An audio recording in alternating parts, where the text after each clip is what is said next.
ভেঙে গেল সাঁইথিয়া পৌরসভা। একযোগে পুরো প্রধান থেকে শুরু করে কাউন্সিলরদের ইস্তফা প্রদানের পরিপ্রেক্ষিতেই এমন পরিস্থিতি।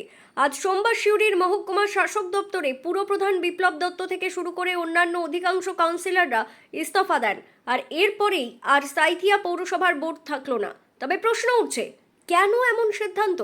কারণ হিসেবে সাঁইথিয়া পৌরসভার পুরপ্রধান বিপ্লব দত্ত দাবি করেছেন তারা প্রত্যেকেই তৃণমূলের প্রতিনিধি, কিন্তু ভোটের পর দেখা যায় সাধারণ মানুষ তৃণমূলকে প্রত্যাখ্যান করেছেন।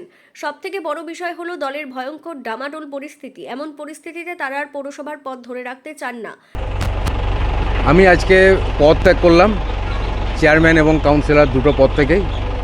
আর বাকি কাউন্সিলর যারা আছে তারা আসছে, তারাও সবাই দিয়ে দিচ্ছে।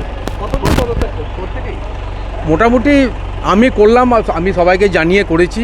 এবারে বাকিটা তো আমি জোর করে কাউকে করাতে পারি না, এবার তাদের নিজেদের মতো তারা করছে। শুনলাম নাকি সবাই করছে আর কি। বিপ্লব দত্তের কথায় স্পষ্ট, 2026-এর বিধানসভা নির্বাচনে তৃণমূলের পতনের পর দলে আর কেউ থাকতে চাইছে না, যে কারণেই এমন পদক্ষেপ। তার কথা অনুযায়ী দলে যেভাবে ভাঙন লক্ষ্য করা যাচ্ছে তাতে দলের রাশ কার হাতে রয়েছে সেটাই বোঝা মুশকিল। কারণ হচ্ছে, দেখুন, প্রথম কথা হচ্ছে যে এবারে আমরা তো একটা দলের প্রতিনিধি, তৃণমূল কংগ্রেসের। সেই প্রতীকে আমরা কাউন্সিলর হয়েছি, চেয়ারম্যান হয়েছি। তো সেই হিসাবে এবারে যে ভোট হলো তাতে আমরা দেখলাম যে মানুষ তৃণমূল দলটাকে প্রত্যাখ্যান করেছে। আর দু নম্বর কারণ হচ্ছে যে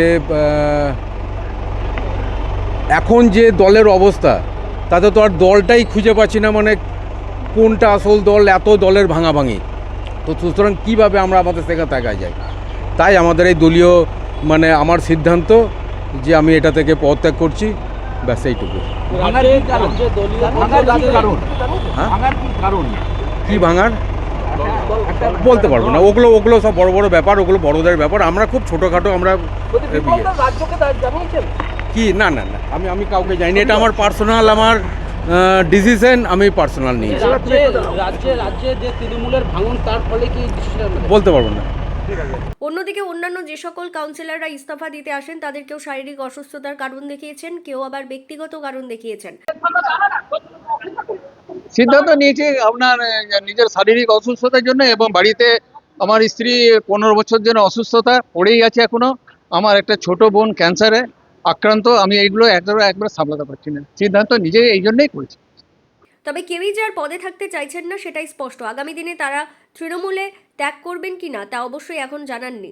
তবে সাঁইথিয়া পুরসভার অধিকাংশরাই পদত্যাগ করার পরিপ্রেক্ষিতে সাঁইথিয়া পুরসভা হাতছাড়া হলেও তৃণমূলের।